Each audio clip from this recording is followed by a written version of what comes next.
दफा का जिक्र है, एक हरे भरे खेत में एक खरगोश रूलू रहता था जो बहुत ज़्यादा फुर्तीला था।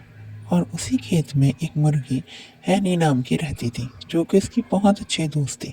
दोनों में बहुत फ़र्क था, फिर भी दोनों बहुत अच्छे दोस्त हुआ करते थे। एक दिन रूलू हैनी के पास आया और कहा, हैनी आज हम मैदान की सैर करते हैं, वहाँ स्प्रिंग के फूल निकले हुए हैं। हैनी ने हंस के कहा, चलो, लेकिन आहिस्ता चलना, कहीं ऐसा ना हो कि तुम आगे निकल जाओ, मैं तुम्हारी इतनी फुर्तीली नहीं। फिर दोनों मैदान की तरफ रवाना हो गए। इस तरह से रोलू आगे तेज तेज भागता रहा और पीछे पलट कर रुक कर हैनी का इंतजार करने लगा। हैनी अपने छोटे छोटे कदमों से आगे बढ़ती रही।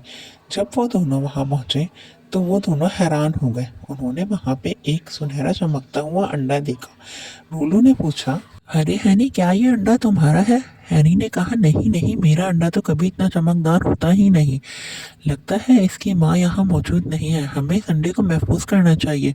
दोनों ने मिलकर एक खूबसूरत सा घोंसला अंडे के लिए तैयार किया और हैनी उस अंडे पर बैठ गई जबकि रोलू इधर उधर पहरा देने लगा।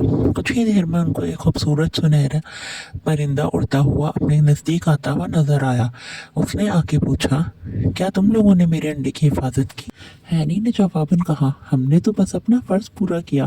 फिर तोहफे में उस परिंदे ने उन्हें अपना एक एक सुनहरी पंख दिया और वो दोनों खुशी खुशी अपने घर की तरफ लौट गए। जब वो खेत वापस आए तो वहाँ सारे जानवरों में उनका चर्चा मशहूर हो चुका था और उनकी दोस्ती के खूब चर्चे हो रहे थे। फिर रोलू ने हैनी से कहा कि हमारी दोस्ती, हमारी जोड़ी सबसे अच्छी है। हैनी ने कहा, हाँ, मेरी समझदारी और तुम्हारा फुर्तीलापन, ये दोनों ही हमारी जोड़ी को सबसे मजबूत बनाते हैं। उस दिन के बाद सभी जानवर खेत में मिसाल देने लगे रोलू और हैनी की कि किस तरह उन्होंने एक बेसहारा अंडे की जान बचाई।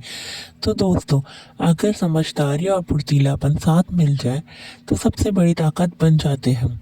और दोस्ती में एक दूसरे की ताकत नहीं देखी जाती। जैसी भी हो, बस एक दूसरे का साथ देना ज़रूरी है और दिल का अच्छा ज़रूरी है। ये बात रोलू ने और हैनी ने अपनी समझदारी से साबित कर दी।